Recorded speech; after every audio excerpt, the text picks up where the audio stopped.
तो श्राद्ध पक्ष न करने से विशेष करके दोष लगता है प्रत्येक प्राणी को, स्त्री हो या पुरुष हो, कोई भी हो।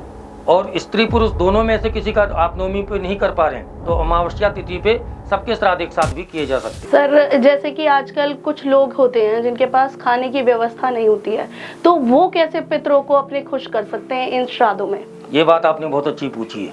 इसमें मैं कहूँगा सबसे अच्छी बात ये है, एक घास होती है जी, उस घास को तोड़ करके दक्षिण की तरफ मुंह करके प्रत्येक प्राणी खड़ा हो जाए और अपने पूर्वजों को मन ही मन ध्यान करके कहे कि प्रभु मेरे निमित्त आज ये कुछ नहीं हो पा रहा है व्यवस्था, इसलिए मैं आपको ये घास रूपी भोजन आपको प्रदान कर रहा हूँ, और अपने पितरों को प्रणाम करे और वो वाली घास जो है जाकर के गाय को निवेदित करे, गाय को पवा दे, उससे उसको श्राद्ध का पूर्ण फल प्राप्त होगा। सर जैसे कि कुछ लोग होते हैं जिन्हें अपने पितरों का नहीं पता होता कि उनकी मृत्यु की तारीख क्या थी या तिथि क्या थी, तो उन्हें कैसे अपने पितरों को खुश करने के लिए क्या करना चाहिए?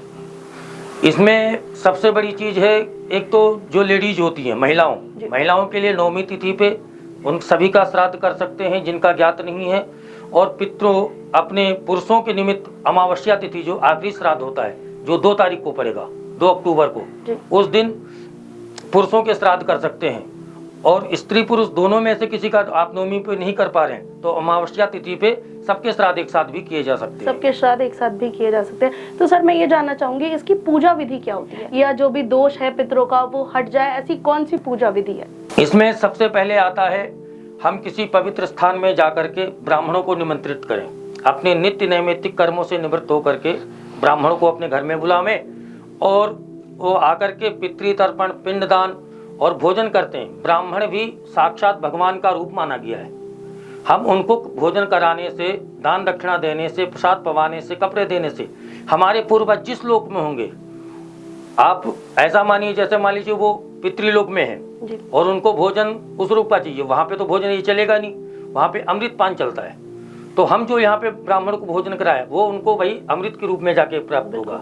कहीं हिंसक जीवों में चले गए हो हमारे, तो वही जो ब्राह्मण ने भोजन पाया है वो उनको मांस के रूप में उपलब्ध हो जाएगा।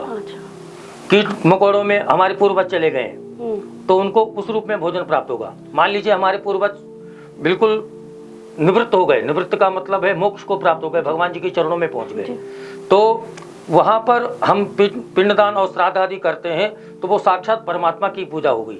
जो अनेन लास्ट में कहते हैं हम, अनेन कृतनेन पूजनेन तर्पणाख्येन भगवान विष्णु प्रियंतान्नमम, भगवान विष्णु जी के चरणों में जाकर समर्पित होता है और इससे अखंड ब्रह्मांड लोक, तीनों लोकों की तृप्ति पूर्ण रूप से हो जाती है। तो सर जैसे पितरों को श्राद्ध कैसे प्राप्त होता है, इस बारे में थोड़ी जानकारी देंगे कि मतलब हम भोग लगा देते हैं घरों में या हम पूजा पाठ करके पंडित जी को भोग लगाते, तो वो पितरों को कैसे प्राप्त होता है, उसकी क्या विधि होती होगी? उसमें केवल यही चीज जैसे मैंने बताया ना, ब्राह्मण लोग पाते हैं। उदरम सर्व व्याख्यानाम ध्येयम ब्राह्मण स्वयं, ब्राह्मण जो होता है पृथ्वी का चलता फिरता एक हिसाब से देवता है। तो ब्राह्मण आपके घर में आया और आपने गरीबों की, असहायों की, गौओं की सेवा की, इसमें 5 प्रकार के बलि के निमित्त भोजन हम निकालते हैं। गाय, अग्नि, कुत्ता, कौवा, चींटी, 2-2 पुड़िया, 4-4 पुड़िया हंतकार के निमित्त निकाल करके उसमें जो भी हम घर में बनाते हैं सामग्री, खीर, सब्जियां, हलवा, जो भी हम रख रहे हैं सबके, उन 5 के निमित्त हमने वो निकाला और उसका स्वधाकार किया।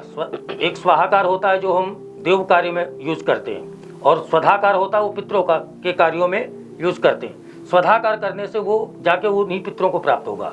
तो सर ऐसा कौन से कार्य हमें नहीं करने चाहिए श्राद्ध पक्ष में जो कि पितरों को दोष लगता है?